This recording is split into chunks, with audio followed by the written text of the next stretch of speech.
यहाँ अघिल्लो दिन ओली गुटमा प्रवेश गर्नुभयो, ठ्याक्कै भोलिपल्ट संसद पुनर्स्थापना भइदियो होइन। अब नेपालीमा एउटा उखान भनिन्छ नि, अबागले खाने बेला आधीबेरी भने जस्तो, ठ्याक्कै त्यस्तो त्यो संयोग पर्न गएको हो कि? तपाईँलाई एकदमै धन्यवाद छ यो प्रश्नको लागि। हामी कम्युनिस्ट पार्टीको सदस्य भयो भनेपछि जेलमा खोजिदिन्थ्यो नि। केपी ओली पनि 13 वर्ष जेल बसेको मान्छे हो नि। न 13 वर्ष जेलमा बसिरहँदा सम्झौता गरेर फुत्त निस्केर कुनै पद खानको लागि निस्क्यो भने हुन्थ्यो होला नि त होइन। त्यसैले राजनीतिक चेतना भने चाहिँ त्यो कुनै पद प्राप्तिको लागि हुँदैन क्या, कुनै पद महत्त्वपूर्ण होइन। उसले जिम्मेवारी पाए पछाडि के काम गर्यो भन्ने कुराको महत्त्वपूर्ण कुरा हो। के भयो त संसद पुनर्स्थापना भयो त म त पदमै भइहालेँ त झन्। बरु पुनर्स्थापना नभएर निर्वाचनमा भएको भए निर्वाचन त 50-50% हो। दुईटा कुरा हुन्छ नि निर्वाचनको, कि हार हुन्छ कि जित हुन्छ, यति होइन र? प्रधानमन्त्रीले सायद कुनै सङ्केत पाएरै त्यस्तो कुरा गर्नुभएको हुनसक्छ। हामीलाई विश्वास नगर्ने भन्ने प्रश्न उठ्न सक्छ मान्छेहरूलाई। त्यसो भए राजा वीरेन्द्रको चाहिँ वंशनाश हुँदा कहाँ के हेरेर बसेको थियो त? यस्ता कतिपय चिजहरूको सङ्केत नभइकन प्रधानमन्त्री बोल्नुभएको होइन होला जस्तो लाग्छ। यो स्टर्नको लागि मात्रै होइन, अब कसैलाई अपहेलना गर्न, कसैलाई अपमान गर्न बोलिएको चिज होइन यस्तो चिज। सुरक्षा कर्मीहरू सँगसँगै सुरक्षामा खटिँदै पनि अब कतिपय हत्या चाहिँ ठुल्ठुला हत्याहरू भएको विश्वमा चाहिँ आक्रमण भएको त्यस्तो घटनाहरू पनि छ। त प्रधानमन्त्रीलाई आन्तरिक तवरबाट असुरक्षा भन्दा पनि बाहिरी शक्तिहरूबाट चाहिँ असुरक्षा हो कि जस्तो पो देखियो त? अब यस्ता कतिपय परिघटनाहरू हुन सक्छन्। सुरक्षाकर्मी वरिपरि हुँदाहुँदै यही मुलुकमा विगतमा प्रधानमन्त्रीहरूले थप्पड खाएको पनि त छ नि, जुत्ता खाएको इतिहास छ। जतिसुकै तानाशाह हुँ भन्नेहरूले पनि तपाईँ चाहिँ अन्ततोगत तपाईँको चाहिँ धुलोमा बस्नुपर्ने स्थिति आउन सक्छ।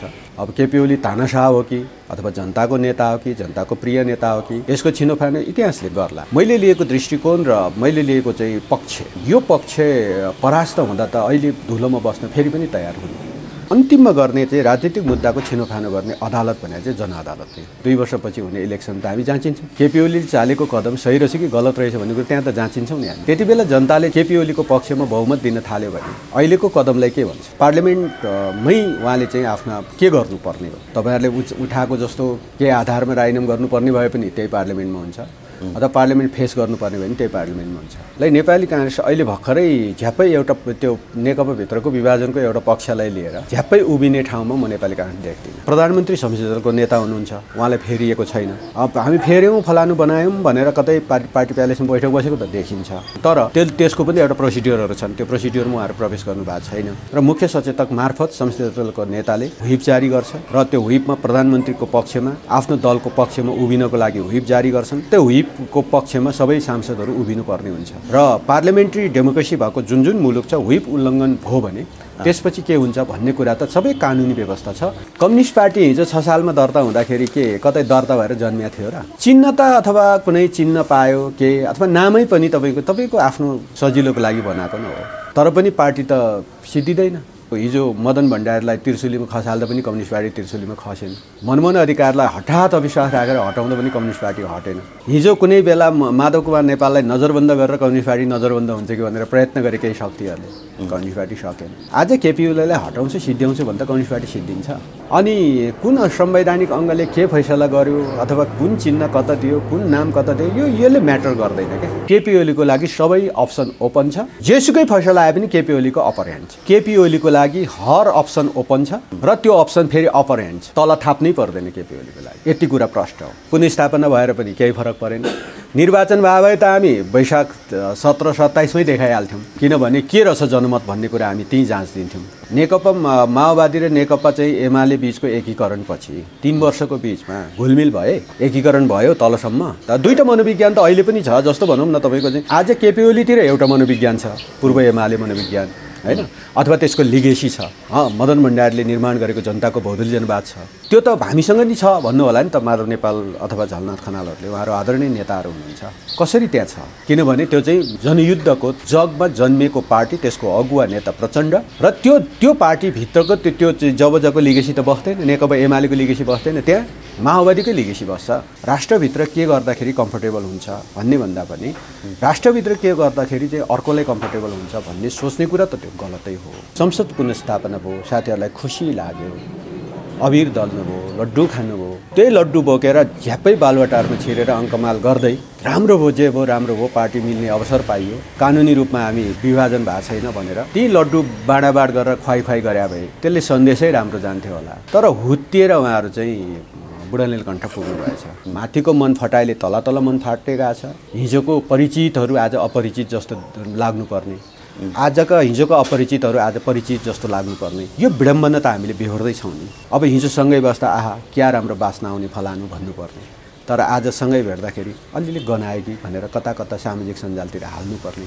मतलब यस्तो खालको चिजले हामी त समाप्त त हुँदैछौँ। फुट्छु नै, चुडाल्छु नै, अर्कै बनाउँछु होइन, त्यसको कानुनी बाटो के छ, अविश्वास राख्छौँ, गला हत्याएर निकाल्छौँ, तिमी के पनि होइन, अब तिमी समाप्त भयो भने को समाप्त हुँदो रहेछ हामी पनि त हेर्दैछौँ नि होइन। केपी ओलीले नेतृत्व गरेको नेकपा एमालेको लिगेसी बोकेको जनताको बहुदलीय जनवाद बोक्ने, अब बोक्ने नै हो फेरि, अर्को यसमा दुईमा छैन है। फेरि पूर्व एमालेका साथीहरूलाई तपाईँ मार्फतै भन्न चाहन्छु, हामीले बोक्ने जनताको बहुदलीय जनवाद। नामको बारेमा अब निर्वाचन आयोगले के फैसला गर्छ त्यस पछाडि हामी फैसला गर्छौँ। अहिले नेपाल कम्युनिस्ट नेकपा नै केपी ओलीको हो, सूर्यजी नै केपी ओलीको दिनुहुन्छ, ठिक छ, हामी त्यही बोकेर जान्छौँ। अब केही गरी ल कथम दिएन भने पनि हामी त निर्वाचन भन्दै थियौँ, अदालतले पुनर्स्थापन भनिदिएपछि त अब त्यसपछिको परिस्थितिमा हामी आफ्नो दृष्टिकोण बनाउने हो। छिमेकीले सिद्ध्याएको भने चाहिँ यहाँनिर छ कि कानुनमै आएर सिद्ध्यायो के, आफ्नो जमिन मुनि भएको युरेनियम निकालेर बेचेर धनी हुन हुने। अनि हाम्रो देशमा भएको चाहिँ तपाईँको चाहिँ हरियो युरेनियम गाँजा हामी प्रतिबन्ध लाएर बस्ने हो। जुन जुन चिजलाई हामीले थुनेर राखेका छौँ, प्रतिबन्ध लाएर बसेका छौँ, हिजो विदेशीको चाहिँ कसको चाहिँ आडमा कसले के कानुन बनायो भनेर अनि हामीले पनि त्यसको फलो गर्दै हामीले प्रतिबन्ध लाएर बसेका छौँ नि, हो त्यही चिजले नेपाल धनी हुन्छ।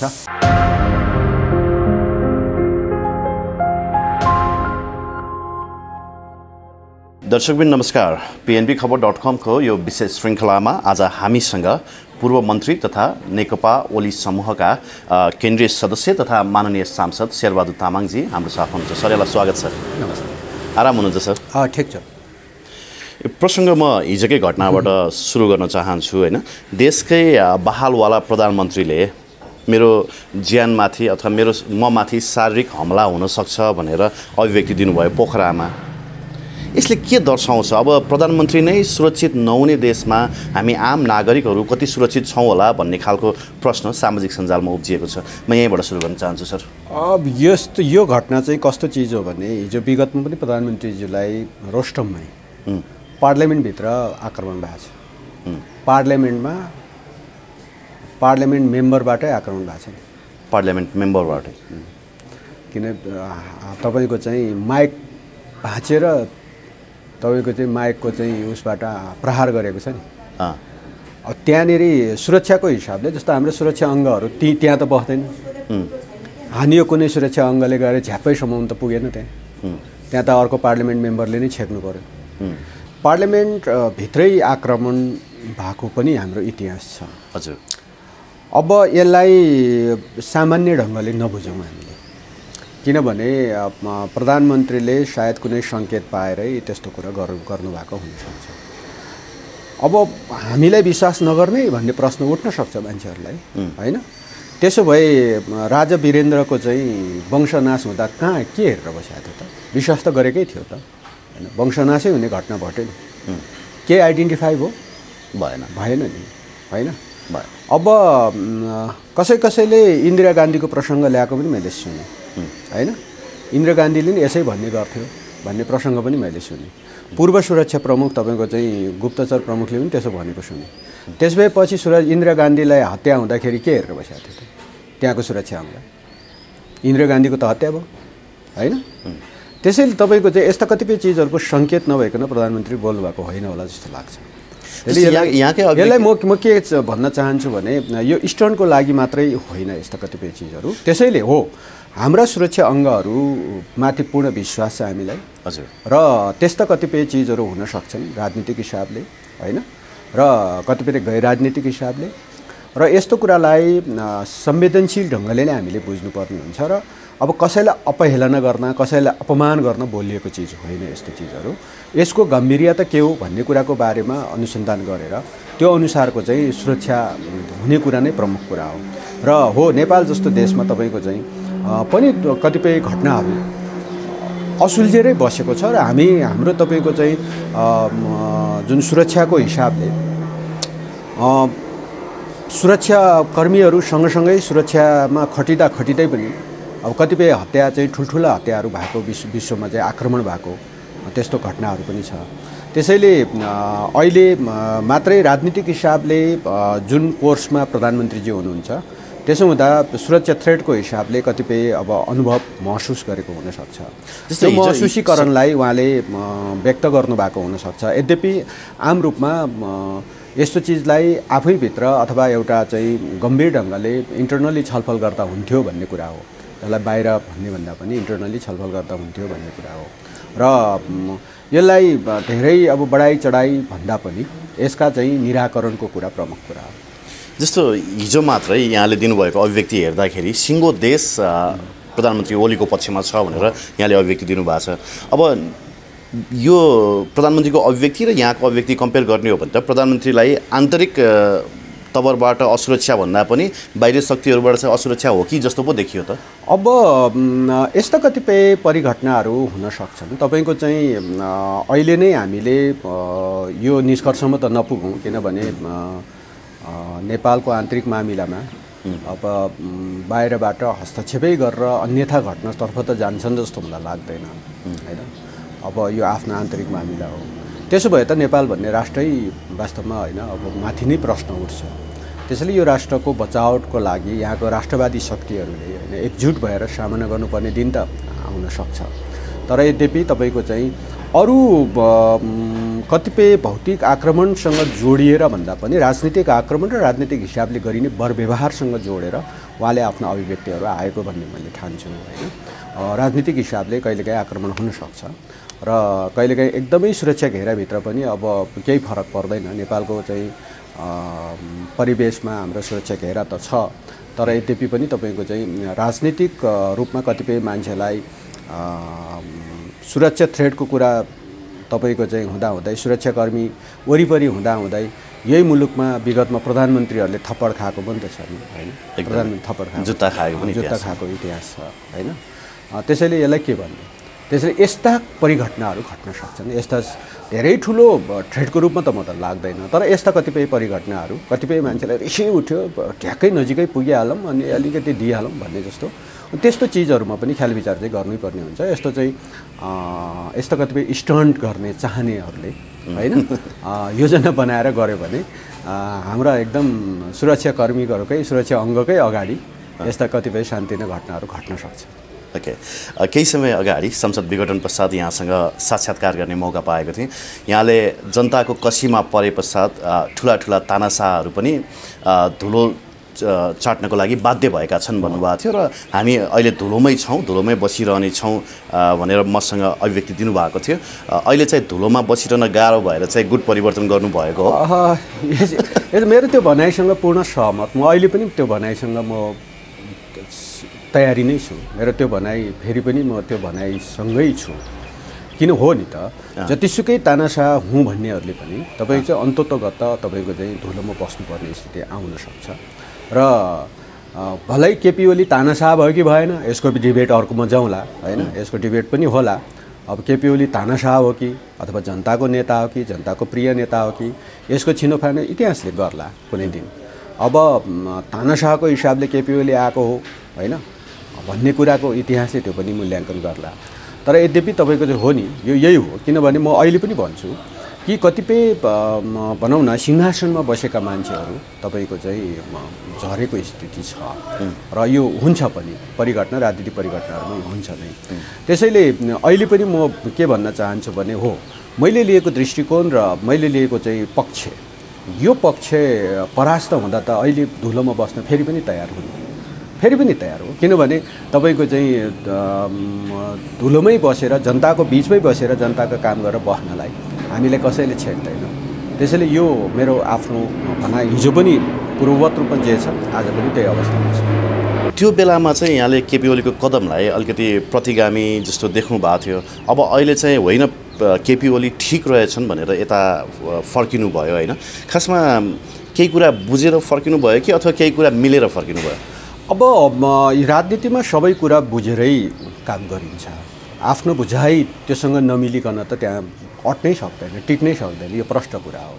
तपाईँको चाहिँ विश्वमा राजनीतिक बुझाइ र मान्छेहरूको दृष्टिकोणको बुझाइको कारणले मुलुक त अलग भएर बसेको छ हैन मुलुकै हामीसँग तपाईको चाहिँ थुप्रै मुलुकहरू छ यो विश्वमा छन्। त्यहाँ बुझाइ र तपाईको चाहिँ त्यसको दृष्टिकोणहरू अलग भएर मान्छेका चाहिँ कतिपय ठाउँमा रङ फरक भएर पनि देश छुट्टिएको छ, देश अलग भएको छ, जात अलग भएर देश छुट्टिएको छ। तपाईको चाहिँ हैन देश अलग अलग बनेका छन्। आज नेपाल र युरोपको कुनै देश चाहिँ एउटै देश बन्न सक्छ र? बनिरहेको छैन, बनेको छैन। हामी त परिकल्पना गर्छौँ यो पृथ्वीमा भएको सबै मानव जाति मानव समुदाय एकै ठाउँमा बस्न पाए, एउटै दृष्टिकोण बस्न पाए कति राम्रो हुन्थ्यो जस्तो लाग्छ नि। तर बन्दैन। सिमाना गाडेर सिमानामा तपाईँको खबरदार छिर्लास भनेर चाहिँ हामी काँडे तार लाएर बसेका छौँ। देश अलग अलग छ होइन। अनि त्यो अलग अलग दृष्टिकोण थियो, अलग अलग मनोविज्ञान छ, त्यस कारणले भन्यो भने त्यसले हरेक व्यक्तिको आफ्नो चाहिँ सोचाइहरू हुन्छन्। यो विश्वमा चाहिँ भएका 6.5 अरब मान्छेका आफ्नै दृष्टिकोणहरू छन्, अलग अलग दृष्टिकोणहरू छन्। तर यद्यपि कमन दृष्टिकोणहरू जे छ त्यो दृष्टिकोणको बिचमा एकता हुने हो, सँगै बस्ने हो। त्यसैले त्यति बेला पनि मेरो भनाइ के हो भने खास गरी तपाईँको चाहिँ राजनीतिक चिजहरू, राजनीतिक कदमहरू चालिन्छन्, राजनीतिक नेताहरूले राजनीतिक कदमहरू चालिन्छन्, त्यो संविधानको कानुनको कसीमा कति जाँचिन्छन् भन्ने कुरा हो। त्यो त्यहाँ राजनीतिक मुद्दाहरू चाहिँ मैले अहिले पनि भन्छु, त्यति बेला पनि म भनिरहेको छु कि राजनीतिक मुद्दाहरूको छिनोफानो चाहिँ फेरि पनि एउटा संवैधानिक अङ्गहरूले एक ठाउँमा त गर्ला, ठिक छ, त्यसलाई मानेरै गइन्छ। तर त्यसको छिनोफानो अन्तिममा गर्ने चाहिँ राजनीतिक मुद्दाको छिनोफानो गर्ने अदालत भने चाहिँ जनअदालत हो। जनताको कसीमा जाँचिन्छ र त्यसको आउनै बाँकी छ। र यद्यपि केपी ओलीले वैशाखमा जाँच्यौँ भन्ने उहाँको तयारी थियो होइन। वैशाखमा होइन, अब ठुलो अवधि बस्नुहोस्, अब 2 वर्ष बाँकी छ, त्यति अवधि बस्नुहोस्, त्यसपछि जाँचिनुहोस्, भएको यति नै हो। त्यसो भएको कारणले अहिले पनि फेरि पनि तपाईँको चाहिँ अब 2 वर्षपछि हुने इलेक्सन त हामी जाँचिन्छौँ। केपी ओलीले चालेको कदम सही रहेछ कि गलत रहेछ भन्ने कुरो त्यहाँ त जाँचिन्छौँ नि हामी। त्यो जाँचिँदाखेरि गलत भएछ, ठिक छ, हामीले गलत गरेछौँ होइन, जनताले हामीलाई पत्याएन भन्ने होला। त्यति बेला जनताले चाहिँ केपी ओलीको पक्षमा बहुमत दिन थाल्यो भने अहिलेको कदमलाई के भन्छ होइन। आज तानाशाह भयो भने केपी ओलीकै पक्षमा जनताले मतदान गर्यो भने के भन्छौँ हामी? त्यसो भने यो राजनीतिक कुरा हो र राजनीतिक कुराको चाहिँ छिनोफाने गर्ने थलो जनता जज भने चाहिँ अन्तिम थलो है। फेरि तपाईँको चाहिँ पुनरावेदनहरू अदालतमा मुद्दाहरू पर्छन्, फैसला हुन्छ, त्यसपछि अन्तिम तपाईँ पुनरावेदन चाहिँ जनताकै बिचमा हुन्छ। यद्यपि अरू कतिपय मुद्दाहरूको छिनोफानो हामीले अदालतलाई नै फाइनल गर्ने अधिकार दिएको हुन्छ, त्यो न्यायालयकै अधिकारभित्र छ। र त्यो संवैधानिक हिसाबले पनि हामीले शक्ति पृथकीकरणको सिद्धान्तमा कानुन संविधान तपाईको संविधान सभा तपाईको चाहिँ व्यवस्थापिकाबाट बने पनि त्यसको मनसाय र त्यसको चाहिँ भाव र मर्म चाहिँ को व्याख्या गर्ने राइट चाहिँ हामीले न्यायालयले दिएको हुनाले न्यायालयबाटै त्यो चाहिँ हुन्छ। अहिले केही मिडियाहरूले कभर स्टोरी बनाउँदाखेरि विद्यमान पार्लियामेन्टबाटै यहाँ मन्त्री हुनुभएको थियो र यहाँले एउटा आफ्नो भनौँ न अभिव्यक्तिका लागि नैतिकताका आधारमा राजीनामा दिनुभएको थियो। तर प्रधानमन्त्रीले यति ठुलो असंवैधानिक कदम चालिसके पश्चात होइन, सर्वोच्च अदालतले पनि त्यसलाई असंवैधानिक भनेर फैसला दिइसके पश्चात पनि राजीनामा नदिनु चाहिँ राजनीतिक नैतिकता देखिएन भनिन्छ नि। अब यसको चाहिँ के हो भने राजनीतिक कतिपय इस्युहरू यस्ता हुन्छन्, अब ती इस्युहरूको कारणले त्यो इस्युलाई स्थापित गर्नुपर्ने र आफ्नो पक्षलाई कतिपय आफ्नो दृष्टिकोणको पक्षमा त्यसलाई दृढतापूर्वक उभिनुपर्ने कारणले कतिपय स्टेपहरू हुन्छन् र ती स्टेप चाहिँ पार्लियामेन्ट नै प्रमुख कुरा हो। र राजनीतिक इस्युमा सरकार गठन विघटनसँग जोडिएको मुद्दाहरू भने चाहिँ पार्लियामेन्टसँग सम्बन्धित विषय हो र पार्लियामेन्टको मेम्बरको चाहिँ जोड घटाउसँग जोडिन्छ त्यो कुरा।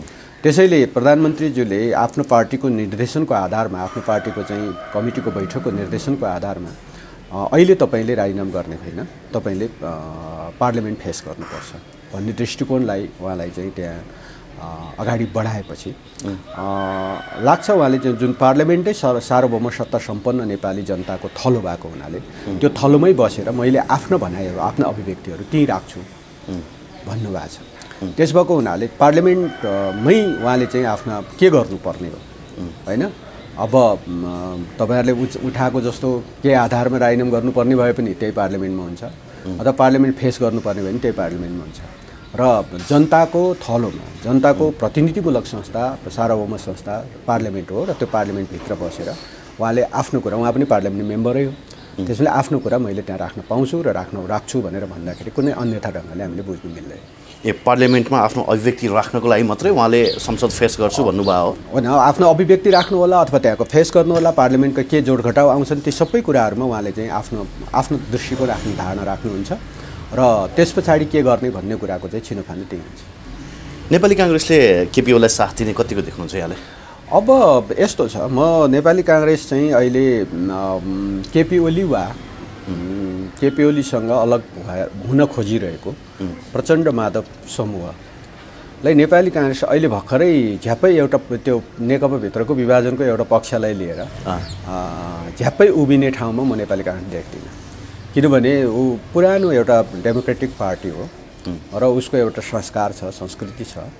त्यो संस्कार संस्कृति अनुसार हुर्केको छ। यद्यपि कतिपय बेला उनका संस्कार संस्कृतिहरू अब नेपाली जनतालाई अपाच्य खालको पनि छ, तर पनि एउटा लामो एक्सर्साइज, लामो इतिहास बोकेको पार्टी हो। त्यो पार्टी यति हठात कुनै एउटा राजनीतिक पार्टीको आन्तरिक मामिलामा, खिचोलामा एउटा पक्षलाई साथमा दिएर झ्याप्पै अगाडि आउने कुरामा उसलाई राजनीतिक लाभ हुन्छ जस्तो मलाई लाग्दैन। किनभने त्यसरी आउन थाल्यो भने विग्रह त भलै नेकपा अहिले मानसिक रूपमा एक खालको विघटनको विग्रहको स्थितिमा छ, विभाजनको स्थितिमा छ। कानुनी संवैधानिक हैसियत प्राप्त गरिसकेका छैन त्यो विभाजनको।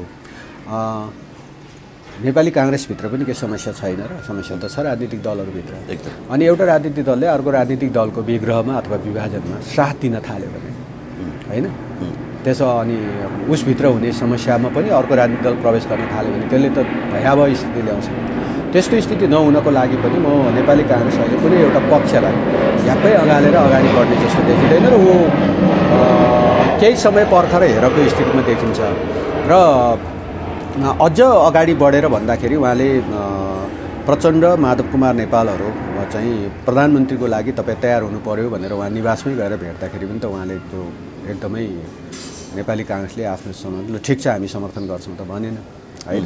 त्यसैले अब पर्खर हेरेकै स्थितिमा छ जस्तो लाग्छ र पार्टी विधिवत रूपमा दुईटा भए पछाडि हामी के गर्ने हेरौँला भन्दाखेरि अब उस्तै चान्सेसहरू छ, जता पनि मिल्न सक्ने चान्सेसहरू छ र ती चान्सेसहरूलाई नकार्न सकिँदैन। अब यहाँ आफै पनि एउटा कानुनको विद्यार्थी होइन, अब यति बेला अविश्वासको प्रस्ताव संसदमा पेश गर्नको लागि प्रचण्ड माधव नेपाल पक्ष चाहिँ आधिकारिक रूपमा, वैधानिक रूपमा पार्टी नफुटिसकेको कारण उहाँहरूले लैजान सक्ने आधारहरू छैन। अब यहाँहरूले प्रमुख सचेतक पनि परिवर्तन गरिसक्नु भएको छ, त्यसको पनि केही असरहरू रहला होइन। र काङ्ग्रेस एक्लैले पनि अविश्वासको प्रस्ताव लान नसक्ने, जसपा एक्लैले पनि लान नसक्ने र दुई पार्टीहरू मिलेर लगेको खण्डमा मात्रै एउटा निचोड आउने भन्ने कुराहरू आइरहेको छ। के छ अब प्रचण्ड माधव पक्षले चाहिँ जसरी केपी ओलीलाई हामी हटाएरै छाड्छौँ भनेर अडान लिनु भएको छ नि, त्यो सम्भावना अहिलेको स्थितिमा देखिन्छ होला? अब हटाउन भने चाहिँ संसदको गणित नै मुख्य कुरा हो र त्यो गणितलाई संविधानको कुन धारामा टेकेर जाने भन्ने कुरा हो। अहिले सरकार गठन सम्बन्धी होइन, अविश्वासको प्रस्ताव यदि जसपा र नेपाली काङ्ग्रेसले पेश नगर्ने हो भने 76(1) अनुसार बहुमतको सरकार हुन्छ होइन, बहुमत जुन दललाई छ उसलाई हुन्छ।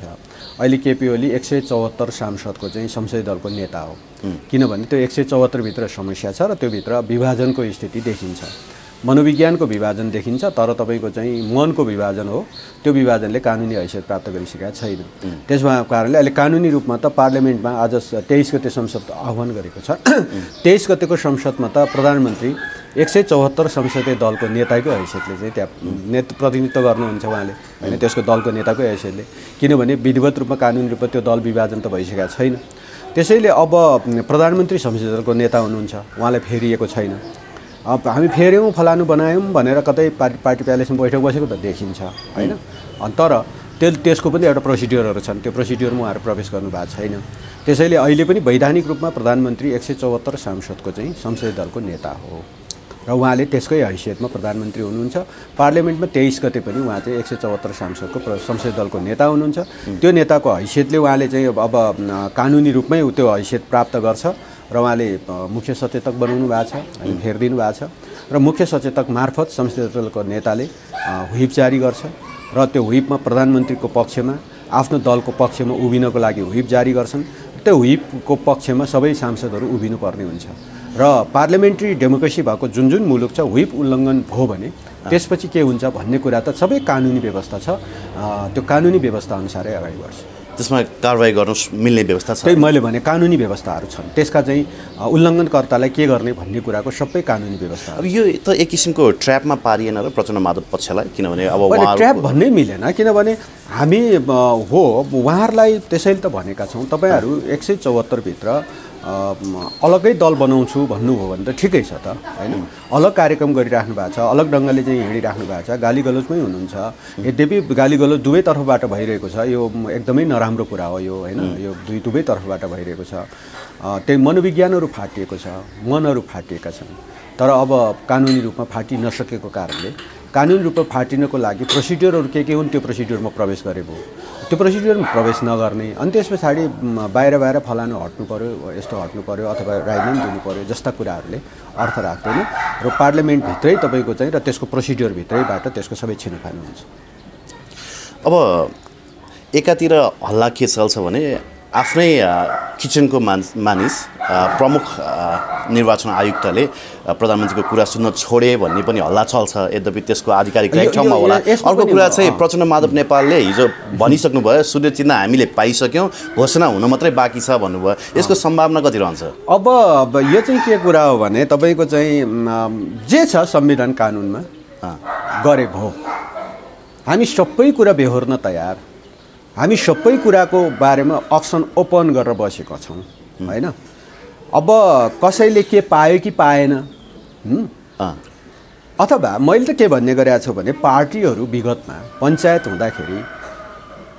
हुँदा के नेपाली काङ्ग्रेस चाहिँ दर्ता भएर जन्मेको पार्टी हो र नेपाली काङ्ग्रेस त्यतिखेर प्रतिबन्धितै थियो त। कम्युनिस्ट पार्टी हिजो 6 सालमा दर्ता हुँदाखेरि के कतै दर्ता भएर जन्मिया थियो र?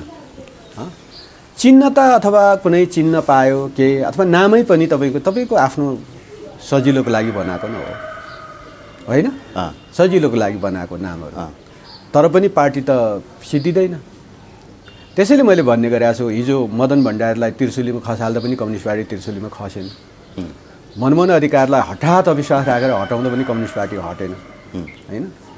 हिजो कुनै बेला माधव कुमार नेपाललाई नजरबन्द गरेर कम्युनिस्ट पार्टी नजरबन्द हुन्छ कि भनेर प्रयत्न गरे केही शक्तिहरूले, कम्युनिस्ट पार्टी सकेन।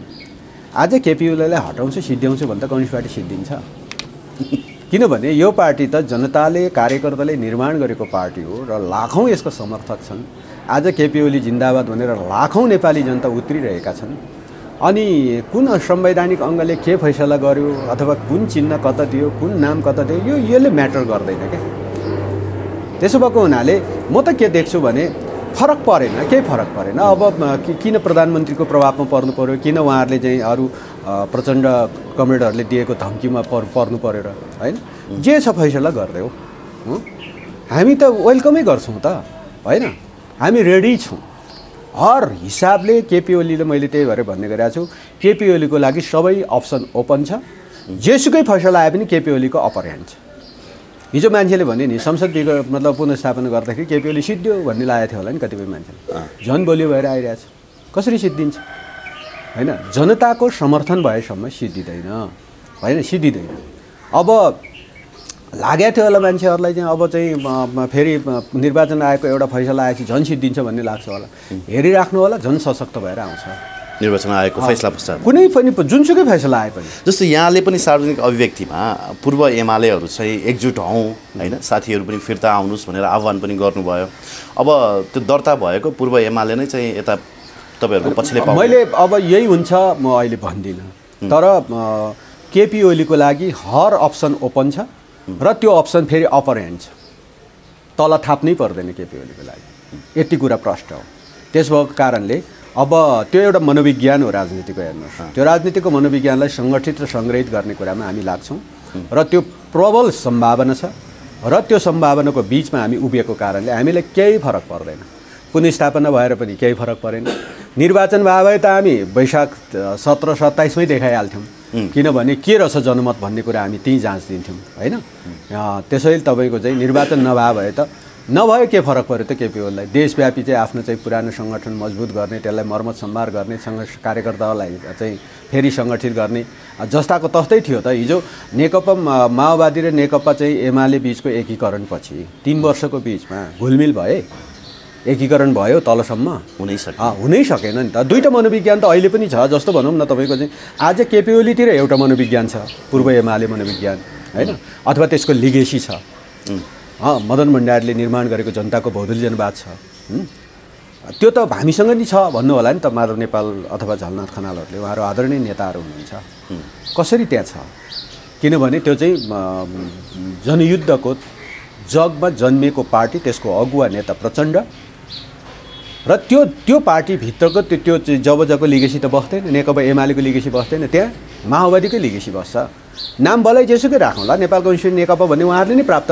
गरे पनि केही फरक परेन तर त्यो त माओवादी पृष्ठभूमि र तपाईँको जनयुद्धको पृष्ठभूमि जनयुद्धको बारेमा त्यो फेरि पनि इतिहासले मूल्याङ्कन गर्ला होइन कसैले एकदम महान भन्ला कसैले यो अलि गलत भयो कि भन्ने पनि होला मान्छे मरेको मारिएको कुरामा पनि मान्छेले क्वेसन गरिरहेका छन् तर पनि लिगेसी त त्यही लिगेसी हो नि त्यो लिगेसीभित्र अब नेताहरू झलनाथ खनाल माधव नेपालहरू पनि हुनुहुन्छ होइन आज एमालेको लिगेसी बोक्ने तपाईँको चाहिँ होइन मनमोहन अधिकारीको पार्टीको लिगेसी बोक्ने केपी ओली किन त्यो लिगेसी बोक्छ भन्दा 9औं राष्ट्रिय महाधिवेशनमा हामी चुनाव लडेकै हो चुनाव लड्दाखेरि मैले माधव कुमार नेपालको पक्षमा लागेको पनि हो त्यो त पार्टीको इनर डेमोक्रेसी हो नि त त्यो पार्टीको आन्तरिक जीवनको तपाईँको चाहिँ लोकतान्त्रिकरणको अभ्यास जबजली नै भनेको थियो त्यस कारणले हामी पार्टीभित्र चाहिँ हुन सक्छ नि फलानलाई सपोर्ट गर्छु भन्न पाइयो फलानलाई सपोर्ट गर्छु भन्न पायो तपाईँहरू कसैले सपोर्ट गरिदिनु है मै उठ्छु भन्नु पनि पाइने हो नि त्यो चाहिँ तपाईँले हामीले जबजको सिद्धान्तमा हामीले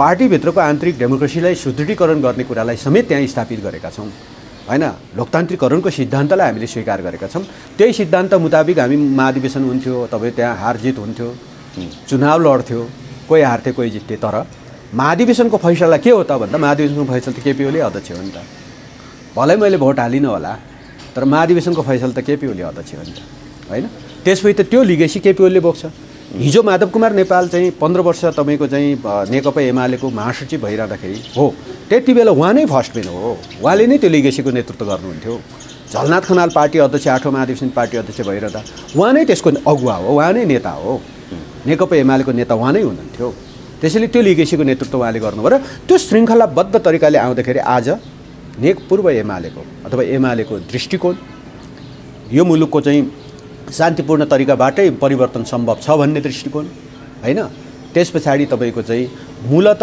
लोकप्रिय कम्युनिस्ट आन्दोलन बनाएर जान सकिन्छ भन्ने दृष्टिकोणको लेगेसी आज केपी ओलीसँग छ र होइन अब युद्धद्वारा हतियारद्वारा चाहिँ तपाईँको चाहिँ पार्टी निर्माण गरेर सत्ता कब्जा गरिन्छ भन्ने लिगेसी बोकेर निर्माण गरेको पार्टी फेरि पनि 62-63 पछि त उहाँहरू पनि अब शान्तिपूर्ण तरिकाले बुलेट त हुँदै होइन रहेछ भनेर ब्यालेटमा त आउनु भएकै छ तर पार्टी निर्माणको हिसाबले पार्टी त त्यो लिगेसीमा छ आज तपाईँको चाहिँ शेरबहादुर देउबाका केही मान्छेहरू शीर्षै नेताहरू तपाईँको चाहिँ भनौँ न केपी ओलीसँग वा प्रचण्ड माधवसँग प्रवेश गर्दैमा काङ्ग्रेसको लिगेसी त्यता सर्दैन नि होइन सर्दैन के किनभने काङ्ग्रेसको लिगेसी देउबाले बोकिरहेको छ त्यसको मूल पार्टी जुन हो त्यसमै बस्छ त्यसोको हुनाले त्यही हिसाबले चाहिँ अगाडि बढ्छ र त्यसैले मैले पनि प्रचण्डलाई साइडमा राख्ने हो भने माधव नेपालका अभिव्यक्ति झलनाथ खनालका अभिव्यक्तिहरू व्यक्तिगत तवरले केपी ओली माथि मात्रै आक्षेप छ केपी ओलीलाई मात्रै तल लगाउनुपर्छ सुध्रिनुपर्छ यो उहाँमा अलिअलि हो यसले के देखिन्छ भने केपी ओलीलाई तल लगाइयो भने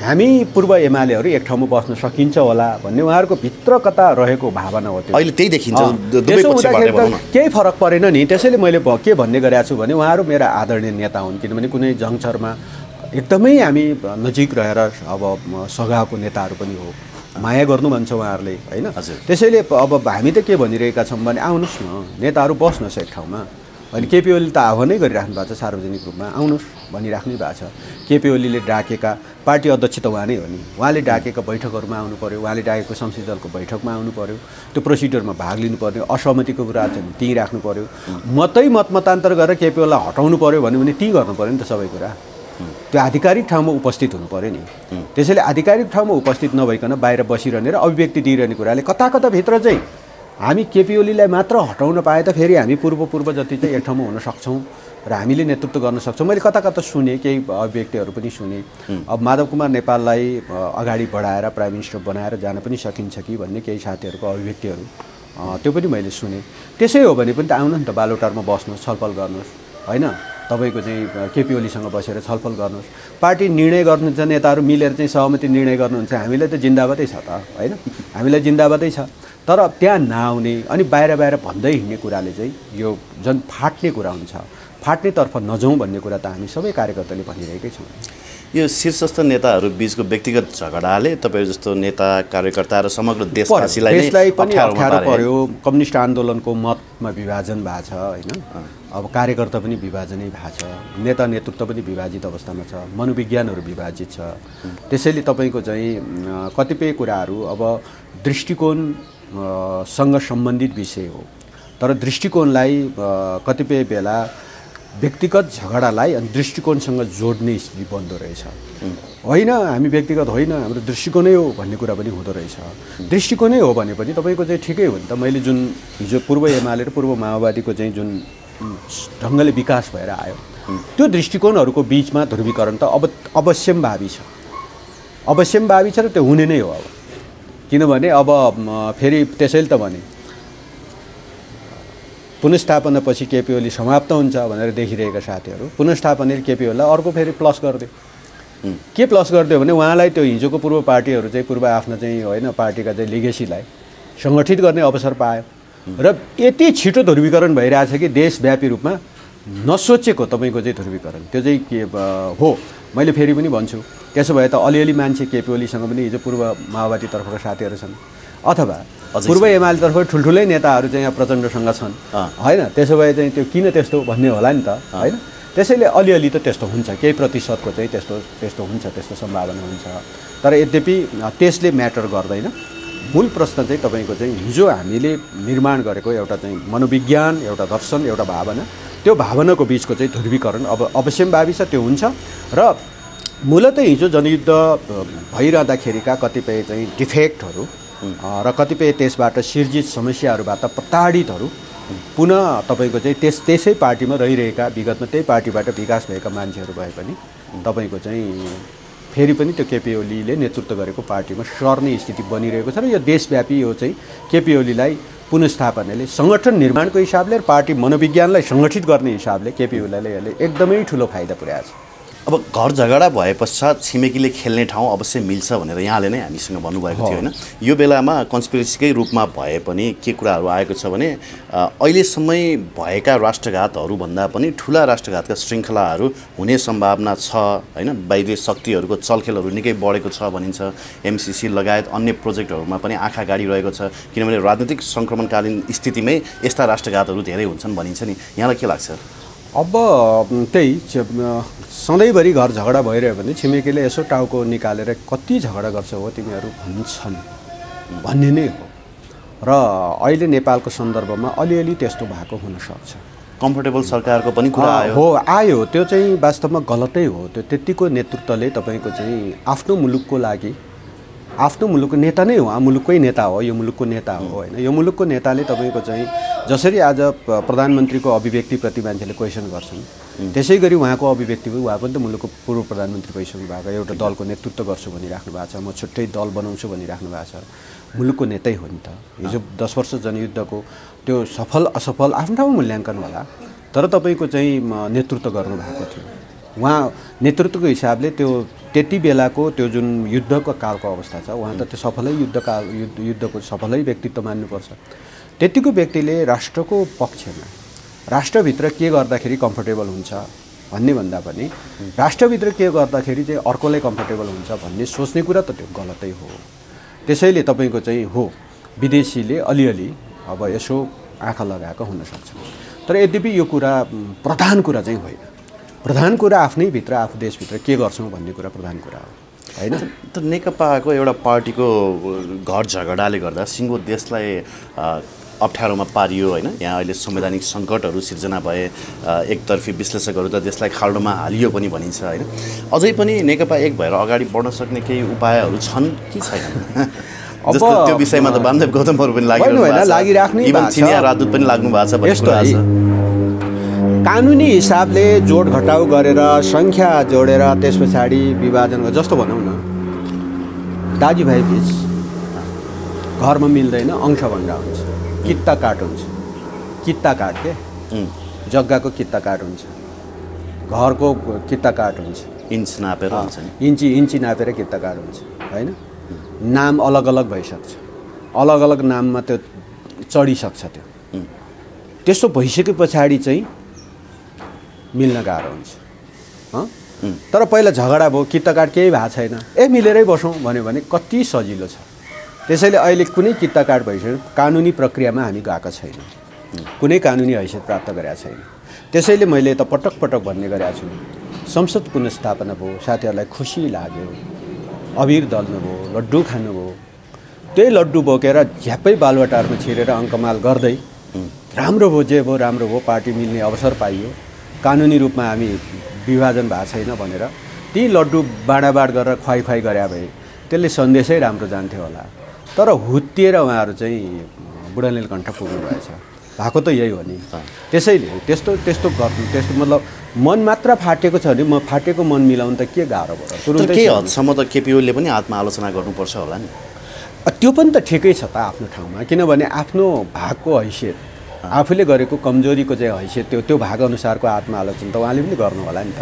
सँगै बसेर ल हामीले गरेका गल्ती कमजोरीहरू यो रहे, ती सबै कुराहरूमा हामी सबै आत्मआलोचित बनौँ है भन्न सकिन्छ होला नि त। त्यो अवसर अझै बाँकी छ, केही फरक छैन, अझै बाँकी छ। हामीले सुझाउने हो नेताहरूलाई यसो गर्नुहोस् है भनेर सुझाउने हो। तर यद्यपि तपाईँको चाहिँ हामी तलसम्म मन फाट्दै गएको छ, माथिको मन फटाइले तल मन फाट्दै गएको छ। त्यही त हिजोको परिचितहरू आज अपरिचित जस्तो लाग्नुपर्ने, हिजोको अपरिचितहरू आज परिचित जस्तो लाग्नुपर्ने, यो विडम्बना त हामीले बेहोर्दैछौँ नि। हिजो सँगै खाइखेली, सँगै हुर्केका, सँगै पार्टीमा सँगै काम गरेका साथीहरू अब यसो भेट्दा पनि कस्तो अपरिचित अनुहार जस्तो फिलिङ हुनुपर्ने होइन। त्यसैले अब हिजो सँगै बस्दा आहा क्या राम्रो बास्ना आउने फलानु भन्नुपर्ने, तर आज सँगै भेट्दाखेरि अलिअलि गनायो कि भनेर कता कता सामाजिक सञ्जालतिर हाल्नुपर्ने। मतलब यस्तो खालको चिजले हामी त समाप्त त हुँदैछौँ। त्यसले समाप्ति दिशाबाट चाहिँ आउने नै हो भने बन्नु न नेताहरू। त्यसैले त सम्माननीय प्रधानमन्त्री केपी शर्मा ओलीजीले त भनि नै राख्नु भएको छ, सार्वजनिक रूपमा आउनु भनिराख्नु भएको छ, किन आउनुहुन्न, नआउने साथीहरूले बुझ्ने कुरा हो होइन। त्यसैले म त यो फाटिएको मनलाई सिलाउने हो भने टाइम त बाँकी छ हामीसँग, तर अब फुट्छु नै, चुडाल्छु नै, अर्कै बनाउँछु होइन। त्यसको कानुनी बाटो के छ, अविश्वास राख्छौँ, गला त्याएर निकाल्छौँ, तिमी के पनि होइन, अब तिमी समाप्त भयो भने को समाप्त हुँदो रहेछ हामी पनि त हेर्दैछौँ नि होइन। हामी त यही मुलुकको नागरिक हौँ, यही मुलुकको जनताको बिचमा बसेर राजनीति गरेका छौँ। त्यसले त्यो तरिकाले चाहिँ मिल्ने ठाउँ चाहिँ देखिँदैन। अब सर अन्तिममा यहाँ अघिल्लो दिन ओली गुटमा प्रवेश गर्नुभयो, ठ्याक्कै भोलिपल्ट संसद पुनर्स्थापना भइदियो होइन। अब नेपालीमा एउटा उखान भनिन्छ नि, अबागले खाने बेला आधीबेरी भने जस्तो, ठ्याक्कै त्यस्तो त्यो संयोग पर्न गएको हो कि? तपाईँलाई एकदमै धन्यवाद छ यो प्रश्नको लागि, किनभने अब मैले जीवनमा जति बेला म राजनीतिक चेत आयो मलाई, हजुर, अथवा एउटा सामान्य सानो विद्यार्थी जति बेला पञ्चायती व्यवस्था थियो उसको दबदबा थियो, हामी कम्युनिस्ट पार्टीको सदस्य भयो भनेपछि जेलमा कोदिन्थ्यो नि। केपी ओली पनि 13 वर्ष जेल बसेका मान्छे हो नि। 13 वर्ष जेल बसिरहँदाखेरि यो मुलुकको परिवर्तनको लागि कम्युनिस्ट पार्टीलाई बनाएर अगाडि बढ्छु भनेर बस्नुभयो नि त्यो। न 13 वर्ष जेलमा बसिरहँदा सम्झौता गरेर फुत्त निस्केर कुनै पद खानको लागि निस्क्यो भने हुन्थ्यो होला नि त होइन। त्यसैले राजनीतिक चेतना भने चाहिँ त्यो कुनै पद प्राप्तिको लागि हुँदैन क्या। जति बेला म विद्यार्थी कालमा काम गर्दै गर्दा पिस्कर काण्ड जस्तो एउटा चाहिँ तपाईँको जघन्य एउटा चाहिँ पञ्चायतले घटेको अपराधिकपूर्ण घटना, किसानहरू सांस्कृतिक कार्यक्रममा चाहिँ काममा रमाइलो गरिरहेको ठाउँमा गएर पुलिसलाई लगाएर गोली हानेर त्यहाँ चाहिँ किसानहरूलाई मारिएको छ। त्यति बेलाको म चाहिँ पञ्चायत विरोधी सङ्गठन नेकपा मालेको विद्यार्थी सङ्गठनको जिल्ला अध्यक्ष छु। हजुर, भेटाएको थियो भने मलाई पनि 7-8 वर्ष थुन्थ्यो होला होइन। त्यो 40 सालको घटना हो, 47 साल नभइकन सायद निस्किन पाउँदैन थियो होला नि। त्यति बेला के मन्त्री पाउँछु भनेर अथवा सांसद जित्छु भनेर लागेको थिएँ होला त? एउटा परिकल्पना गर्नुहोस् न, त्यही पाउँछु भनेर लाग्यो हो त? त्यसो भएको कारणले कुनै पद महत्त्वपूर्ण होइन, उसले जिम्मेवारी पाए पछाडि के काम गर्यो भन्ने कुराको महत्त्वपूर्ण कुरा हो। त्यसैले अब हामी जतिको मान्छे मूलत नेपाली जनताको पक्षमा कार्यकारी भूमिकामा रहेर काम गर्न सक्छु भन्ने एउटा दृष्टिकोण हुनसक्छ होइन। तर त्यही दृष्टिकोणको कारणले अनि यता र उता त्यो पाइन्छ कि यो पाइन्छ कि भौतारिने खालको स्थिति चाहिँ बन्दैन। त्यसले के भयो त, संसद पुनर्स्थापना भयो त म त पदमै भइहालेँ त झन्। बरु पुनर्स्थापना नभएर निर्वाचनमा भएको भए निर्वाचन त 50-50% नै हो। दुईटा कुरा हुन्छ नि निर्वाचनको, कि हार हुन्छ कि जित हुन्छ, यति होइन र? अब अहिले भएको सांसद फेरि पुनर्स्थापित भयो, सांसद भयो त पद त प्राप्ति नै भइसक्यो त झन्, होइन? त्यसो भएको कारणले तपाईँको चाहिँ हो मेरो पूर्व पार्टी त्यो जुन मनोविज्ञानको नेतृत्व गरेर म त्यो पार्टीको चाहिँ एउटा कार्यकर्ताको हैसियत यो ठाउँसम्म आइपुगेको छु, त्यो पार्टीलाई सङ्गठित गर्नको लागि त मैले त्यसैले भने नि त केपी ओलीले नेतृत्व गरेको नेकपा एमालेको लिगेसी बोकेको जनताको बहुदलीय जनवाद बोक्ने, अब बोक्ने नै हो फेरि, अर्को यसमा दुईमा छैन है। फेरि दृष्टिकोणको हिसाबले सबै देशभरिका जनतालाई म पूर्व एमालेका साथीहरूलाई तपाईँ मार्फतै भन्न चाहन्छु, हामीले बोक्ने जनताको बहुदलीय जनवाद। अब यसको केही प्रोसिड्युर छ, टाइम लाग्छ, महाधिवेशन होला, त्यति बेला हामीले अब निर्णय गर्छौँ कुनै दिन, होइन? कि हामी जनताको बहुदलीय जनवाद बोकेर जान्छौँ। नामको बारेमा अब कि निर्वाचन आयोगले के फैसला गर्छ त्यस पछाडि हामी फैसला गर्छौँ। अहिले नेपाल कम्युनिस्ट नेकपा नै केपी ओलीको हो, सूर्यजी नै केपी ओलीको दिनुहुन्छ, ठिक छ, हामी त्यही बोकेर जान्छौँ। अब केही गरी ल कथम दिएन भने पनि हामी त निर्वाचन भन्दै थियौँ, अदालतले पुनर्स्थापन भनिदिएपछि त अब त्यसपछिको परिस्थितिमा हामी आफ्नो दृष्टिकोण बनाउने हो, त्यसैले त्यति बेला दृष्टिकोण बनाउला।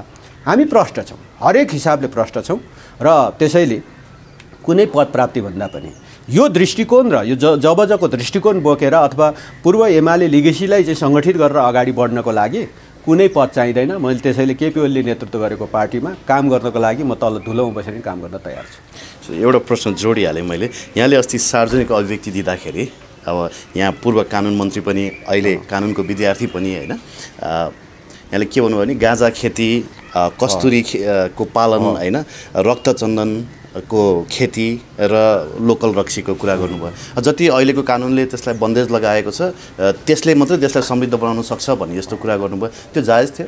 एकदमै, किनभने तपाईँको चाहिँ जुन चिज हो छिमेकीले सिद्ध्याएको भने चाहिँ यहाँनिर छ कि कानुनमै आएर सिद्ध्यायो के। भलै हाम्रो लोकल यहीँको नजिकको छिमेकीले गरेन त्यति बेला टाढाको मित्रहरूले गरे, होइन? अब नेपालको आफ्नो प्रडक्ट, आफ्नो उत्पादन अरब थाहा छ नि, माटो मुनिबाट तेल निकाल्छ, होइन, जमिन मुनिबाट तेल निकाल्छ, प्राकृतिक स्रोत हो नि त्यो तेल निकालेर त्यो प्राकृतिक स्रोत निकालेर ऊ धनी हुनुहुने प्रष्ट छ नि कुरा। अनि हामीले यहाँको पानी बेचेर धनी हुन नहुने, सिधा छ नि कुरा, होइन? अर्को देश आफ्नो जमिन मुनि भएको युरेनियम निकालेर बेचेर धनी हुन हुने, अनि हाम्रो देशमा भएको चाहिँ तपाईँको चाहिँ हरियो युरेनियम गाँजा हामी प्रतिबन्ध लाएर बस्ने, यही हो। यो मुलुकलाई, यो मुलुक कुनै पनि मानेमा गरिब छैन, यो मुलुक धनी हो, प्राकृतिक स्रोतले सम्पन्न छ। यहाँको जनता, प्रत्येक जनता, म त भन्छु 5-7 वर्षभित्रै कोही इभ्री इन्डिभिजुअल नेपालीलाई करोडपति बनाउँछ, प्लानिङ छ नि, योजना छ नि। हो जुन जुन चिजलाई हामीले थुनेर राखेका छौँ, प्रतिबन्ध लाएर बसेका छौँ, हिजो विदेशीको चाहिँ कसको चाहिँ आडमा कसले कहाँ के कानुन बनायो भनेर, अनि हामीले पनि त्यसको फलो गर्दै हामीले प्रतिबन्ध लाएर बसेका छौँ नि, हो त्यही चिजले नेपाल धनी हुन्छ। आज तपाईँको चाहिँ हाम्रो हिमाली भेगहरू मान्छे त्यहाँ बस्नै नसकेर, टिक्नै नसकेर, होइन, अनि त्यस पछाडि हिँड्या, होइन, सहरमा आयो, सहरमा त विदेश गएको होइन, कसलाई रहर छैन आफ्नो जन्मघरमा, आफ्नो जन्म ठाउँमा हिमालको त्यस्तो चिसो हावा खसेर बाँच्न, तर बाँच्ने आधारै छैन। तर ती थियो नि बाँच्ने आधार, ती भएको बाँच्ने आधारलाई कानुनले प्रतिबन्ध लगाइदियो, मैले छेक दिएका छौँ, रोक दिएका छौँ, होइन? तपाईँको चाहिँ अब एक हिसाबले चाइनाले कस्तुरीको पेटेन्ट राइट लिइसक्यो, नेपाल र चाइनाको सँगसँगै जस्तो कुरा भएको थियो कस्तुरी खेती गरौँ भनेर, होइन, कस्तुरीको चाहिँ व्यवसाय राम्रो हुन्छ भनेर नेपाल कानुनमा प्रतिबन्ध लाएरै बस्यो, होइन? वनको पो मास्नु भएन, प्राकृतिकमा आएकोलाई कसैले जाने मृत्युदण्ड दिइदिउँ, केही फरक परेन। प्राकृतिक चाहिँ नष्ट गर्छ भने, तर तपाईँको कसैले फार्मिङ गर्छु, कसैले त्यसको चाहिँ उ गर्छु, होइन, त्यसलाई चाहिँ पालन गर्छु, के फरक पर्यो? आज हाम्रो हिमालको फेदका प्रत्येक बस्तीहरूमा तपाईँको चाहिँ कस्तुरीको पालन हुन सक्छ। त्यही कस्तुरीको राज्यले के लिने भन्दा बिना जति राज्यले ल्याऊ करको रूपमा, कस्तुरीको मासु जति चाहिँ तपाईँको चाहिँ हरेक विदेशीलाई नेपालमा चाहिँ कस्तुरीको मासु खान पाइन्छ, एक प्लेटको $1000 सकेन, मान्छे आउँदैन, $100 भनिन् के फरक पर्यो? 2 टुक्रा मासुको $100 तिरेर कोही खाना आउँछ चाहिँ विदेशीहरू भने आउँदैन। अनि हाम्रो हिमालमा कति होटल खुल्ने होला त्यस पछाडि? कस्तुरीको मासु खान चाहिँ नेपालै जाने, हामीले बाहिर सप्लाई पनि गर्नु पर्ने, खाना आउने यहीँ आउँछ। अनि त्यही कस्तुरीको मासु खाना आउने चाहिँ विदेशी आउँदाखेरि हाम्रो एनएसीले कतिवटा जेट प्लेन किन्नु पर्ला त्यति बेला। अनि 2टा प्लेन किन्दाखेरि यहाँ चाहिँ के भयो भ्रष्टाचार भयो के हो भनेर चाहिँ मन्त्री उहाँ चाहिँ बदनाम हुनुपर्ने। किन न 50औँवटा 100औँवटा प्लेन किन्दाखेरि त 5-7वटा प्लेन त कमिसनमै आउँछ त। कसले सिँगै प्लेन खाए पनि खाऊ न। यो कस्तुरीको विषय नि अनायासै आएको होइन तपाईहरु? होइन, रिसर्च बेसमा पालन लगायत कस्तुरी पालन हो, रिसर्च बेसमा आएको हो। हामीले त्यो रिसर्चमै गरेका छौँ। एकदमै ठुलो रिसर्च टिमले मलाई फिडब्याक दिइरहेको छ। उहाँहरूले त्यो रिसर्च बेसमै नै यो कुराहरू भनिरहेको छ। मैले त्यत्तिकै मलाई लागेर बोलेको होइन है। फेरि यो हरेक चिज गाँजा रक्तचन्दन पनि त्यही हो, एकदमै गाँजा पनि मैले रिसर्च बेसमै मैले बोलेको छु। त्यो एकदमै रिसर्च टिमका साथीहरूले मलाई फिडब्याक दिइरहनु भएको छ। मैले रक्तचन्दनको पनि रिसर्च बेसमै भनिरहेको छु। आजको मितिमा त्यो रिसर्चले के देखाउँछ भने आजको मितिमा नेपालले जङ्गलको रक्तचन्दन नकाटौँ, काट्यो भने हालिदेऊ जेलमा 20 वर्ष, केही फरक परेन। तर जङ्गलको नमास। तर आफ्नो बारीमा रक्तचन्दन रोपेर चाहिँ अनि हुर्काउँछु भन्न पाएन हो। रक्तचन्दन खेती गर्ने चाहिँ अनुमति हामीले चाहिँ नेपालमा कानुन बनायौँ भने अहिले नै भन्छु हरेक नेपाली युवा 10 वर्ष 15 वर्ष पर्खिनुपर्छ। त्यसलाई चाहिँ त्यो रुखलाई बचाउनुपर्छ। हरेक नेपाली युवालाई म 10 वर्ष पछाडि 10 करोड हालिदिन्छु। 10 करोड, 1000 लाख होइन के। त्यो हरेक हिसाबले क्यालकुलेसन गर्दा तपाईँ रिसर्चमा गर्दाखेरि त्यो सम्भावना छ त। त्यसले यस्ता कतिपय चिजहरू छन्। आज अरबौँको विदेशी रक्सी हामी खाइरहेका छौँ, पार्टी प्यालेसमा खाइरहेका छौँ, भोज भतेरमा खाइरहेका छौँ, चियर्स गरिरहेका छौँ, के गरिरहेछौँ। गाउँ गाउँमा चाहिँ विदेशी चाहिँ रक्सीका बोतलहरू पुगिरहेछ, बियरका शिशीहरू गाउँ गाउँमा चाहिँ यत्र तत्र छरपत्र छरिरहेका छन्। हिमालमा पनि हिमालमा पुगिरहेछ। हाम्रो चाहिँ तपाईँको चाहिँ अरू देशतिर बनेको चाहिँ रक्सीको बोतलहरू हिमालमा पुगिरहेछ। अनि त्यही हिमालबाट बग्ने पानीले सिंचित गरेको जमिनबाट उत्पादित कोदो, अनि त्यही कोदोबाट बनाएको फेरि जडीबुटी प्रयोग गरेर मर्छ, हाम्रो जडीबुटीबाट बन्छ होइन। त्यसबाट बनेको रक्सी चाहिँ अनि त्यस पछाडि माटोमुनि गाड्ने हामी, केही फरक पऱ्यो भने त्यसलाई ब्रान्डिङ गरौँ, अन्तर्राष्ट्रिय मार्केटमा पठाइदिउँ। पैसा त यहीँ आउँछ। पैसा खोज्न अरबको मरुभूमिमा जानै पर्दैन। यहीँको एल्कोहल कन्जम्सनलाई पनि विदेशीलाई चाहिँ निरुत्साहित गर्ने त्यो त राज्यले एउटा चाहिँ नीति बनाउन सक्यो नि। हामी चाहिँ विदेशी रक्सी चाहिँ अब आयातमा निरुत्साहित गर्छौँ भनेर राज्यले नीति बनायो। त्यसपछि यहीँको रक्सी चाहिँ तपाईँको चाहिँ केही फरक परेन। व्यापारी साथीहरूलाई पनि कहिलेकाहीँ झस्का लाग्न सक्छ क्या। हामी जुन विदेशी रक्सी ल्याएर अलिअलि कमाइ गरिरहेको थियौँ, यसले यसो गरेपछि त हाम्रो व्यापार सुक्छ भन्ने लाग्छ होला नि। के फरक पर्छ? हिजो उताको ल्याएर यता बेच्थ्यो भने अब यताको लिएर उता बेच्नुहुन्छ नि त उहाँहरूले। उहाँहरूको त कामै त्यही हो त। उहाँहरूलाई कुनै फरक पर्दैन नि। त्यसै एकरो ढङ्गले बुझ्नुहुन्न यस्तो कुरा। धेरै यस्ता कतिपय चिजहरू छन्। यो म 3-4वटा कुरा मैले भरभल्ली बाहिर भने होइन। तर हामीसँग यस्ता सयौँ चिजहरू छन् जुन चिजले मुलुक त त्यसैले त हामी 5 वर्ष 10 वर्षभित्र एउटा होइन विकसित राष्ट्र बनाउन सक्छौँ भन्ने आँट छ नि। हो, त्यो आँटको नेतृत्व यही कम्युनिस्ट पार्टीले गर्नु पर्थ्यो। मिलेर सँगै बसेर गर्नु पर्थ्यो। विभाजन भएको छ, मनहरू फाटेको छ, मत बाँडिन सक्छ। मत बाँडिँदाखेरि कसैको बहुमत नपुग्न सक्छ होइन। अब गर्ने कुराहरूमा हामी त्यही पार्टीमा छौँ होइन। त्यसैले त्यो दृष्टिकोणलाई बोकेर अगाडि बढ्ने कुरामा मैले अलिकति कम्फर्टेबलकै कुरा शब्द अहिले खुब राम्रो प्रयोग भएको छ। अलिक कम्फर्टेबल केपी ओलीले नै त्यसको नेतृत्व गर्छ भन्ने कुरा चाहिँ मलाई विश्वास लागेको। हस् सर, यहाँलाई धन्यवाद दिन चाहन्छु समय संवादको लागि। हजुर, धन्यवाद।